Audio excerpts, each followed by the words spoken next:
Agri science classes. I am Ankita और आज हम पढ़ेंगे फ्री रेडिकल सब्स्टिट्यूशन रिएक्शन। पिछले क्लास में मैंने आपको न्यूक्लियोफिलिक सब्स्टिट्यूशन रिएक्शन बता दिया था और आपको पता ही है कि न्यूक्लियोफिलिक सब्स्टिट्यूशन रिएक्शन में हमने दो टाइप्स क्लियर कर चुके हैं, एक आपका SN1 और एक आपका SN2। SN1 और SN2 में आपको जो भी डाउट है वो आप कमेंट में बता सकते हो। और वैसे जो SN1 SN2 में मैंने आपको जो वीडियो दिया था, पोस्ट किया था, जो वो मतलब सिर्फ इंट्रोडक्शन था, ठीक है। अब उसके रिलेटेड बहुत अच्छे अच्छे क्वेश्चंस भी होते हैं। अब वो क्वेश्चंस को कैसे पहचाने, कैसे सॉल्व करते हैं, उनको भी मैं अलग से वीडियो बना दूंगी, पर वो एक साथ पॉसिबल नहीं है क्योंकि कंफ्यूज हो जाते हैं। इसीलिए मैं क्या किया, पहले इंट्रोडक्शन वीडियो दे दी SN1 SN2 का, उसके बाद हम अपने क्वेश्चन सॉल्व करना स्टार्ट करेंगे, राइट। आज हम न्यूक्लियोफिलिक सब्स्टिट्यूशन रिएक्शन का क्वेश्चन नहीं करेंगे, पर हाँ, न्यूक्लियोफिलिक सब्स्टिट्यूशन रिएक्शन के बाद मैंने आपको first introduction video of the mechanism chapter में बताया था कि हम तीन टाइप्स का सब्स्टिट्यूशन रिएक्शन पढ़ने वाले हैं फर्स्ट टाइम। पहले हमने इलेक्ट्रोफिलिक सब्स्टिट्यूशन रिएक्शन क्लियर किया, उसके बाद हमने न्यूक्लियोफिलिक सब्स्टिट्यूशन रिएक्शन क्लियर किया। आज के वीडियो में हम पढ़ेंगे फ्री रेडिकल सब्स्टिट्यूशन रिएक्शन, ठीक है। फ्री रेडिकल सब्स्टिट्यूशन रिएक्शन का अंतिम पोर्शन होने वाला है और इसके बाद हम डायरेक्ट एडिशन रिएक्शन में पहुंच जाएंगे, ठीक है। मतलब रिएक्शन का टाइप्स होता है ना, एडिशन, एलिमिनेशन, सब्स्टिट्यूशन, पेरिसाइक्लिक, तो वहाँ से हमने सब्स्टिट्यूशन रिएक्शन का पहले सोचा क्लियर कर ले। उसके बाद सब्स्टिट्यूशन रिएक्शन में आपका इलेक्ट्रोफाइल, न्यूक्लियोफाइल या फ्री रेडिकल था, उसको क्लियर कर लिया। अब हमको क्या करना पड़ेगा, एडिशन में again electrophile, nucleophile, free radical, ऐसा मतलब अपना साइकिल कंप्लीट करना है। अब देखिए, यहाँ तक आपको क्लियर हो गया कि क्या क्या हमने पढ़ लिया, क्या क्या हमको पढ़ना है, सिलेबस, राइट। अब देखिए, आज हम जो पढ़ेंगे वो कैसे पढ़ेंगे वो आप थोड़ा देख लीजिए। पहले तो हम पढ़ेंगे कि what is the meaning of free radical. देखिए, पहले आपको फ्री रेडिकल सब्स्टिट्यूशन रिएक्शन पढ़ने से पहले आपको पता होना चाहिए कि what is the meaning of free radical. Okay, मैं लिख देती हूँ। First, what is free radical reaction, या मैं आपको ऐसे बोलूँ कि what is the meaning of free radical, ये आपका फर्स्ट क्वेश्चन है। सेकंड है, what is the use of free radical, right. Next है,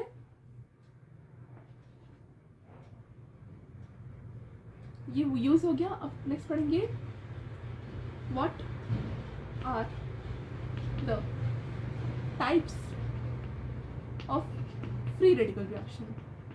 हाँ, इसका भी टाइप होता है, पढ़ेंगे। रिएक्शन को RxN भी लिखना चाहिए, मतलब शॉर्ट फॉर्म में लिख सकते हैं, ठीक है। अब ये हमारा टॉपिक का पोर्शन है, यहीं से हम अपना वीडियो क्लियर कंप्लीट कर लेंगे। देखिए, फर्स्ट में हमको पढ़ना चाहिए कि what is the meaning of free radical, right. जैसे कि हमने इलेक्ट्रोफाइल और न्यूक्लियोफाइल को डिस्कस किया था कि न्यूक्लियोफाइल का मतलब क्या होता है, इलेक्ट्रोफाइल का मतलब क्या होता है, देन हमने सब्स्टिट्यूट किया था उनको रिएक्शन करके। अब हमको क्या करना पड़ेगा कि फ्री रेडिकल क्या होता है ये समझना है, उसके बाद फ्री रेडिकल रिएक्शन को क्यों पढ़ा जाता है वो समझना है, और फ्री रेडिकल का फर्दर क्या टाइप्स होता है वो पढ़ना है, ठीक है। सो आई होप आपको यहाँ तक क्लियर हो गया होगा क्या क्या हमारा पोर्शन है। अब मैं स्टार्ट करती हूँ कि what is the meaning of free radical. देखिए, क्लियर हो गया, बता दो क्या, ये तो कुछ है, बता देते। अब देखिए, next, free radical substitution reaction. पहले आप जानिए कि what is the meaning of free radical, ठीक है। देखिए, फ्री रेडिकल जो वर्ड है, फ्री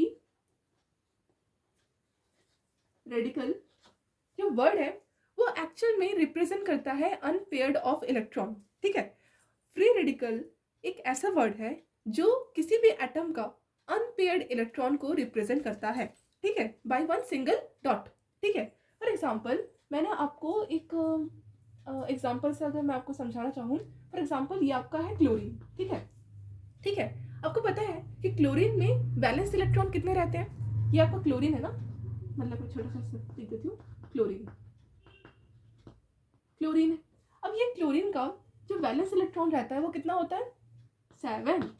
अब क्लोरीन का अगर 7 वैलेंस, मतलब 7 इलेक्ट्रॉन्स, क्या बोलना चाहिए इसको, 7 वैलेंस इलेक्ट्रॉन इसमें रहते हैं।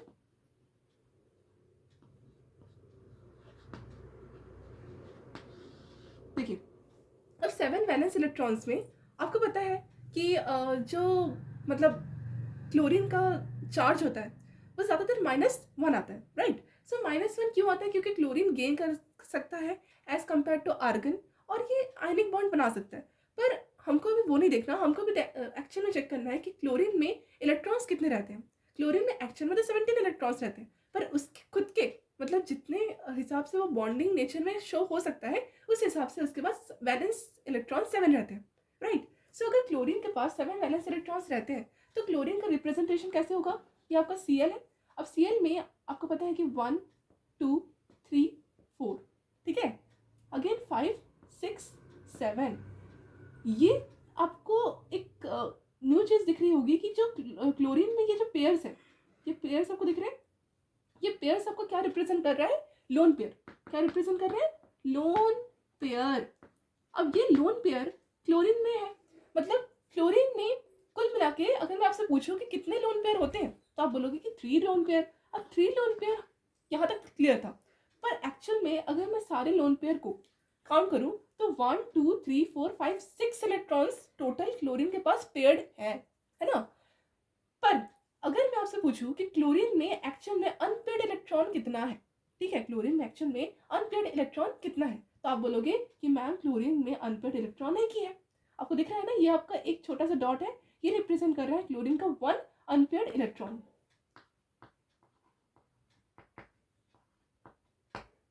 ये आपका क्लोरीन का 1 अनपेयर्ड इलेक्ट्रॉन रह गया। अब इसी अनपेयर्ड इलेक्ट्रॉन को हम बोलते हैं फ्री रेडिकल, ठीक है। मतलब ये जो पर्टिकुलर अनपेयर्ड इलेक्ट्रॉन है ये फ्री रेडिकल रिएक्शन को शो करेगा इन फर्दर, और ये एक्चुअल में फ्री रेडिकल कहा जाता है किसी भी एटम का, ठीक है। अब हमको क्या पढ़ना है? अब आपको क्लियर हो गया कि फ्री रेडिकल क्या होता है। फ्री रेडिकल हर एटम का अनपेयर्ड इलेक्ट्रॉन को रिप्रेजेंट किया जाता है, ठीक है। अब ये एक्चुअल में जो फ्री रेडिकल रिएक्शन है ना, वो ऐसा नहीं है कि अगर हम ऑक्सीजन की बात करें, फॉर एग्जांपल ये आपका ऑक्सीजन की अगर मैं बात करूं, आपको पता है कि ऑक्सीजन में वैलेंस इलेक्ट्रॉन कितना होता है? 6, राइट। सो अगर ऑक्सीजन में 6 वैलेंस इलेक्ट्रॉन्स होते हैं, सो सबको लग रहा होगा कि शायद ऑक्सीजन का 1 2 3 4 5 6, अब ये एक फ्री रेडिकल बन गया, ये एक फ्री रेडिकल बन गया। सो सबको ऐसे लग रहा होगा कि ऑक्सीजन के पास शायद 2 अनपेयर्ड इलेक्ट्रॉन है, तो शायद ऑक्सीजन के पास 2 फ्री रेडिकल है। नहीं, 2 फ्री रेडिकल नहीं होता, ठीक है। मतलब अगर मैं ऑक्सीजन की वैलेंसी की बात करूँ तो आपको पता है ऑक्सीजन कितने बॉन्ड बना सकता है? डबल। मतलब ऑक्सीजन ऑक्सीजन के साथ अगर बॉन्ड बनाए, हम क्या देखते हैं, इसका बॉन्ड ऑटो देखते हैं, राइट। सो ऑक्सीजन ऑक्सीजन के साथ डबल बॉन्डिंग में अटैच हो सकता है। जब फ्री रेडिकल रिएक्शन होगा ना, तब ऑक्सीजन, एक ऑक्सीजन के पास, मतलब अगर ऑक्सीजन और ऑक्सीजन में मैं फ्री रेडिकल रिएक्शन करवाऊँ इन फ्यूचर, तो एक्चुअल में एक ऐसे बॉन्ड आएगा, और अगेन ये ऑक्सीजन के साथ जुड़ा ही था, और इसके पास एक डॉट और इसके पास एक dot, and that is called free radical reaction. That is called free radical reaction, मतलब unpaired of electron after bond cleavage, free radical reaction. Chlorine का मैंने क्यों बता दिया कि फ्री रेडिकल था? क्योंकि जो क्लोरीन का, क्योंकि क्लोरीन ना एक ही बॉन्ड बनाएगा, जब क्लीवेज होगी उसकी, मतलब बॉन्ड जब टूट जाएगी, तब क्लोरीन के पास एक ही इलेक्ट्रॉन आएगा ही। इसीलिए क्लोरीन का ये जो इलेक्ट्रॉन है ये फ्री रेडिकल रिएक्शन का पार्ट है, पर ऑक्सीजन का ये 2 फ्री रेडिकल का पार्ट नहीं, क्योंकि oxygen in future double bond बनाएगा, और डबल बॉन्ड बनाने के बाद वो टूटेगा, और जब टूट जाएगा तब एक एक मतलब पार्ट में एक एक एटम के, जरूरी नहीं कि ऑक्सीजन ऑक्सीजन के साथ ही एवरी टाइम बॉन्ड बनाए और फिर क्लीवेज हो। ऑक्सीजन यानी अदर एटम के साथ भी बॉन्ड बना के क्लीवेज होगा, देन क्लीवेज के बाद जो आपका इलेक्ट्रॉन आएगा वो अनपेयर्ड होगा, और वो अनपेयर्ड इलेक्ट्रॉन आपको कहलाएगा फ्री रेडिकल रिएक्शन, ठीक है। अब ये आपका ऑक्सीजन का आपको समझ में आ गया। अब देखिए हमको क्या पढ़ना है कि यहाँ तक क्लियर हो गया आपको कि लोन पेयर क्या होता है, अनपेयर्ड इलेक्ट्रॉन क्या होता है, और अनपेयर्ड इलेक्ट्रॉन को हम कब फ्री रेडिकल रिएक्शन के थ्रू रखते हैं। यहाँ तक आपको क्लियर हो गया। अब हमको नेक्स्ट क्या पढ़ना है वो देखिए। नेक्स्ट है, आपको फ्री रेडिकल का मतलब समझ में आ गया। अब हम पढ़ेंगे what is the use of free radical reaction.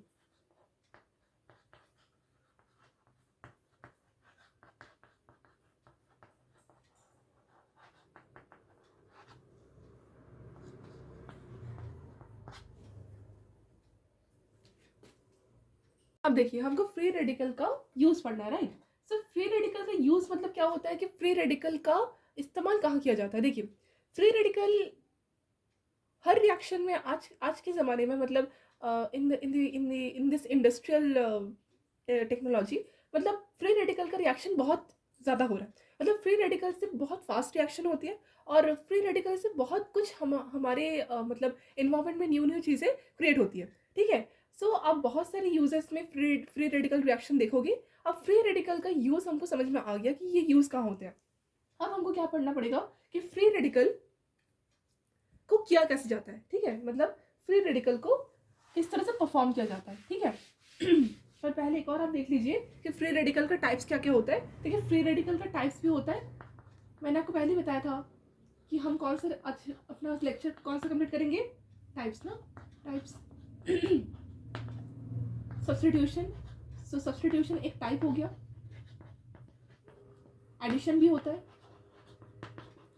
Substitution free radical reaction, addition free radical reaction, elimination भी होता है। ऐसे हर प्रकार का आपको टाइप्स देखने को मिल सकता है। वहीं से आज हम सब्स्टिट्यूशन रिएक्शन को पढ़ेंगे। ठीक है, अब देखिए, सब्स्टिट्यूशन पढ़ने से पहले मैं आपको बता देना चाहती हूँ कि ये जो फ्री रेडिकल का प्रोसेस है, ये प्रोसेस कैसे क्लियर किया जाता है। देखिए, स्टेप्स टू परफॉर्म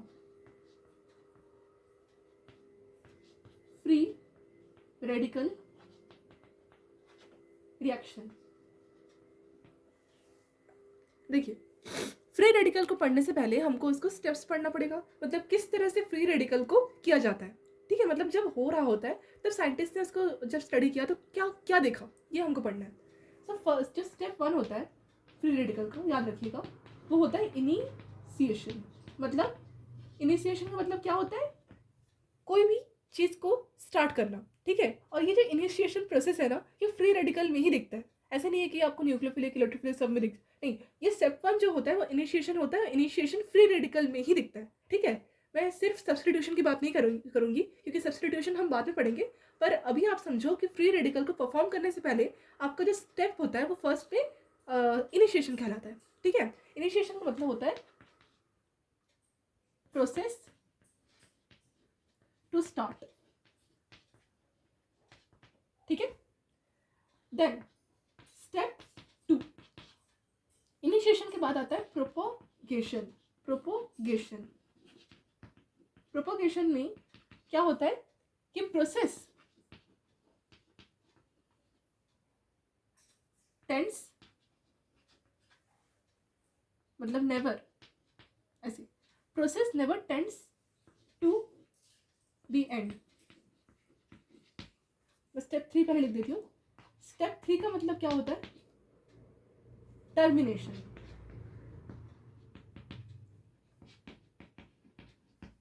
देखिए, फिर से पढ़ाती हूँ।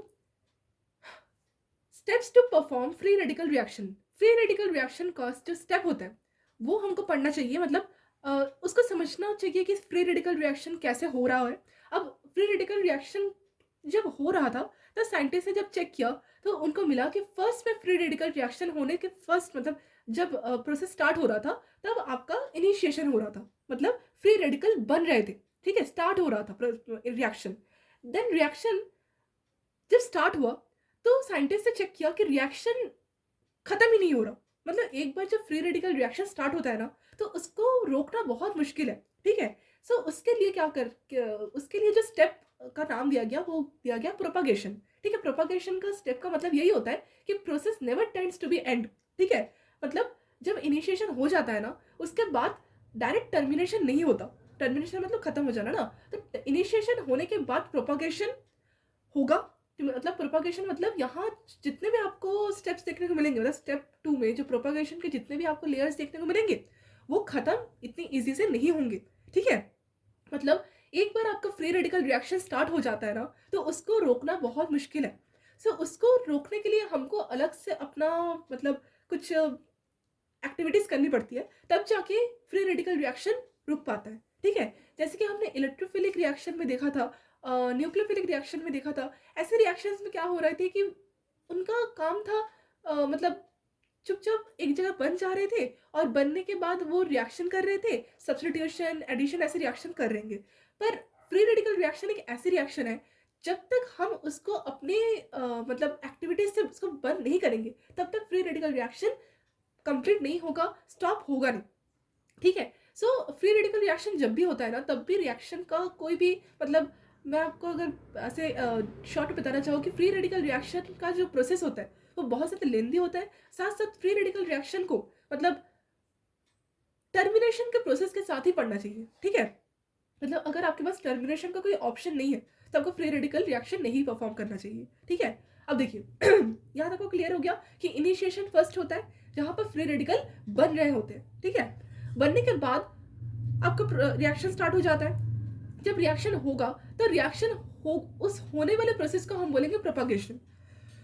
प्रोपागेशन के बाद हमको क्या करना पड़ता है, रिएक्शन को स्टॉप करवाना पड़ता है। ठीक है। अब रिएक्शन अगर स्टॉप नहीं होगी तो वो तो फिर मतलब क्या हो जाएगा, वो मतलब बोलते हैं ना कि मतलब अनगिनत अनंत ऐसे बोलते हैं ना, वैसा वाला रिएक्शन हो जाएगा। पर फ्री रेडिकल रिएक्शन को हमको स्टॉप भी करवाना है, और उसी स्टॉप वाले प्रोसेस को जब हम स्टॉप वाले प्रोसेस का मतलब इनिशिएशन स्टार्ट कर देते हैं तो उसको हम बोलते हैं टर्मिनेशन। ठीक है। और टर्मिनेशन को एक्चुअली बताया जाता है, इसका मीनिंग होता है process to stop the reaction. ठीक है। फर्स्ट में इनिशिएशन आता है, फ्री रेडिकल जहां बन रहे होते हैं, उसके बाद फ्री रेडिकल रिएक्शन करते जाते खत्म ही नहीं होते। हमको खत्म करवाने के लिए टर्मिनेशन स्टेप यूज करना पड़ता है। मतलब यहां से आपको क्लियर हो गया कि जो फ्री रेडिकल रिएक्शन है वो 3 स्टेप्स में बटा हुआ है। ठीक है। स्टेप 1 जहां इनिशिएशन हो रहा होता है, जहां पर फ्री रेडिकल बन रहे होते हैं। स्टेप 2 जहां पर इनिशिएशन हो जाने के बाद प्रोसेस खत्म नहीं होता, प्रोसेस चलता रहता है, चल रहे रिएक्शन होती रहती है। रिएक्शन को बंद करवाने के लिए स्टेप 3 में हमको टर्मिनेशन यूज करना पड़ता है, टर्मिनेशन करना पड़ता है रिएक्शन का, और उसी प्रोसेस को हम बोलते हैं टर्मिनेशन रिएक्शन। और जब टर्मिनेट हो जाता है तब फ्री रेडिकल रिएक्शन स्टॉप हो जाती है। ठीक है। मतलब termination is nothing but process to stop the reaction of free radicals. Right. यहां तक आपको क्लियर हो गया, अच्छे से क्लियर हो गया, कोई डाउट है? नहीं है। चलो अब हम पढ़ेंगे इसका एग्जाम्पल।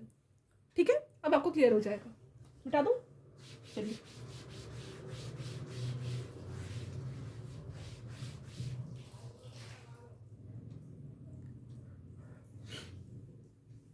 नेक्स्ट देखते हैं।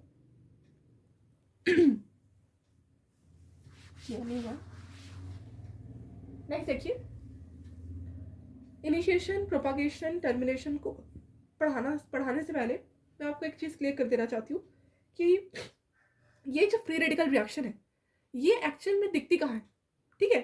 देखिए, फ्री रेडिकल रिएक्शन मैंने आपको क्लोरीन का एग्जांपल दिया था, पर आपको लग रहा होगा कि शायद क्लोरीन ही एग्जांपल है। नहीं, क्लोरीन ही एवरी टाइम एग्जांपल नहीं होगा।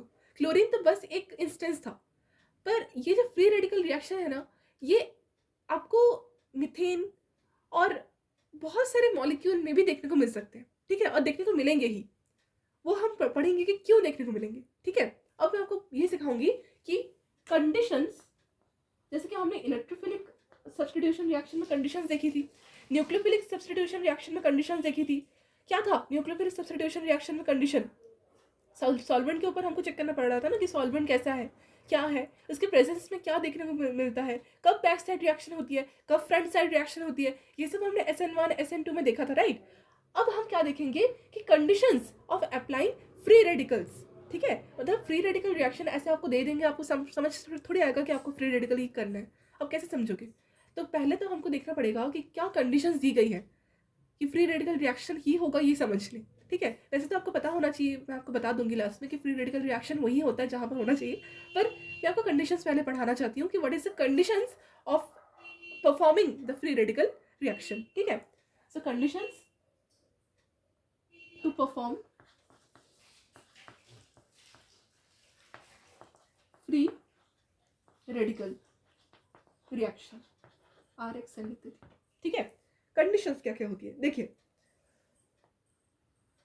यूट्यूब में बहुत सारे शॉर्ट ट्रिक्स आपको बताए गए होंगे, हेल्पर वगैरह, और आपको पता ही है कि जो कंडीशंस है उसके ऊपर आपका रिएक्शन पर डिपेंड होता है। मतलब कंडीशंस में ज़्यादातर सॉल्वेंट देखा जाता है इन द प्रेजेंस ऑफ क्या है, वो बहुत बड़ी चीज़ है ऑर्गेनिक केमिस्ट्री में, ठीक है। मतलब इन द प्रेजेंस ऑफ कौन से सॉल्वेंट की बात हो रही है, पोलर प्रोटिक, पोलर अप्रोटिक, या in the presence of heat, ये सब चीज़ें बहुत ज़्यादा मेजर रहती है, हमको ये सब चीज़ें दिखना पड़ता है। पर अगर आपको मैं कंडीशंस नहीं बताऊँ तो आपको समझ कैसे आएगा कि आपको कौन सा रिएक्शन करना है। सो वही कंडीशंस हम पढ़ेंगे कि क्यों हम ये फ्री रेडिकल रिएक्शन अप्लाई करें, ठीक है। देखिए, फर्स्ट कंडीशंस में आपका मतलब ऐसा नहीं है कि अगर मैं आपको हेल्पर बता दूं, आपने ये वाला बहुत देखा होगा, ये वाला कंडीशन जहाँ पर H for stand as a heat, E for electricity, L for light, P for peroxide, R for radical, ऐसे बहुत सारे आपने देखे होंगे। पर ये एक्चुअल में ये जो पर्टिकुलर जो आपको दिख रहा है, इसका मतलब ये नहीं है कि आप ऐसे सीक्वेंस वाइज में चलो। बहुत लोग ऐसे लगता है कि शायद सीक्वेंस वाइज में से मिल जाएगा हमको रिएक्शन, नहीं, कोई एक प्रेजेंट हो तो वहां से हमको क्लियर हो जाती है कि ये पर्टिकुलर फ्री रेडिकल में जा सकता है, ठीक है। फॉर एग्जाम्पल, ज्यादातर आपको जो फ्री रेडिकल रिएक्शन है ना, वो कहां पर देखने को मिल सकती है पता है? In the presence of sunlight.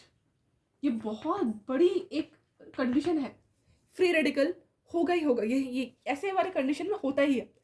Sunlight को ऐसे मतलब in the presence of sunlight, ऐसे नहीं कि यहाँ पर सनलाइट ऐसे लिख के देगा, ये सनलाइट लिख के नहीं देते हैं। यहाँ पर एक्चुअल में सनलाइट को इन दिस केमिस्ट्री और इन फिजिकल केमिस्ट्री ये ऐसे रिप्रेजेंट करते हैं, एच न्यू। एक्चुअल में ये एच न्यू आपका सनलाइट का ही फॉर्मूला है, ठीक है, लाइट का फॉर्मूला होता है। तो ये जो एच न्यू है, ये एच न्यू आपको ये इंडिकेट करता है कि रिएक्शन फ्री रेडिकल तक जाएगी, ठीक है। अब ये यहाँ तक क्लियर हो गया कि ये कंडीशन हो सकता है। देन आपका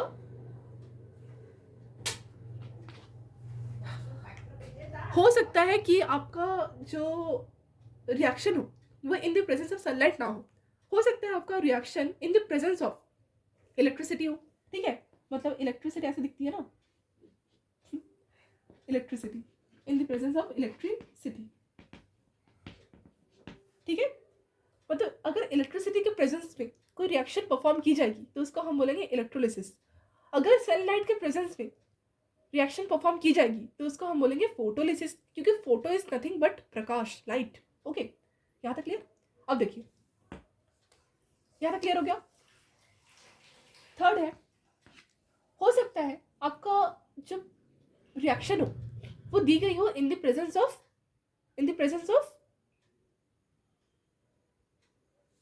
हीट।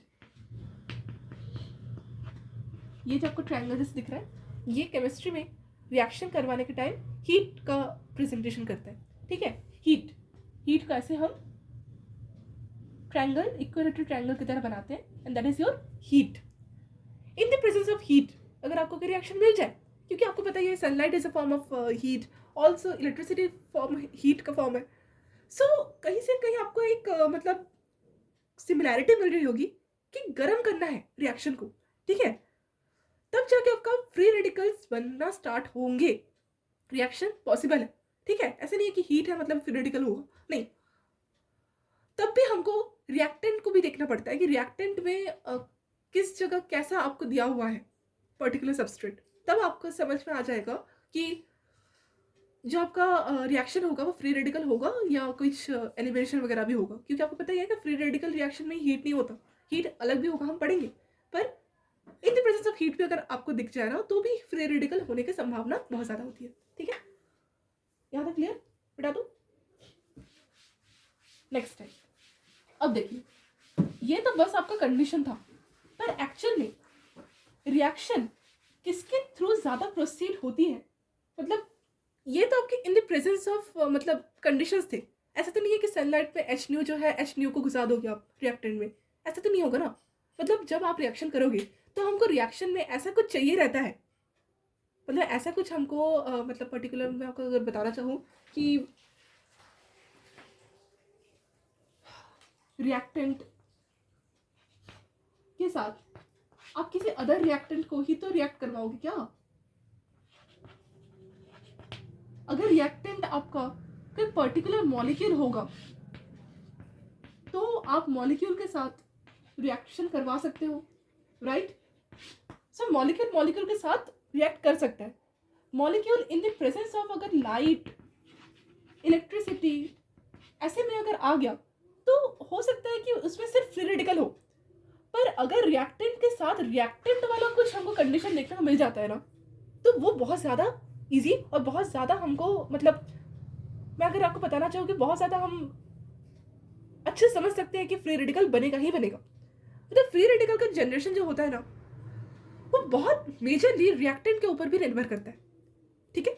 मतलब अगर रिएक्टेंट में हमको कोई दो चीज़ मिल जाए ना, तो वो दो चीज़, एक तो मतलब जो आपका फर्स्ट में रिएक्टेंट था, ये रिएक्टेंट को मोटिवेट करेंगे कि वो फ्री रेडिकल रिएक्शन करे, साथ साथ ये जो पर्टिकुलर रिएक्टेंट था जो हमको फ्री रेडिकल का इंडिकेशन दे रहा है, वो भी रिएक्शन में पार्टिसिपेट करेगा।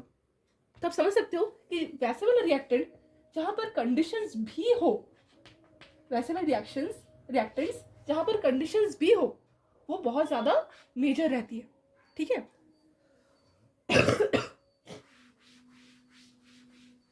देखिए, वैसे वाले रिएक्टेंट मतलब मैं क्या बताना चाहती हूँ कि समझ लीजिए आपके पास पर ऑक्साइड के प्रेजेंस में क्या हो रहा है, रिएक्शन हो रहा है, पर ऑक्साइड प्रेजेंस रिएक्शन।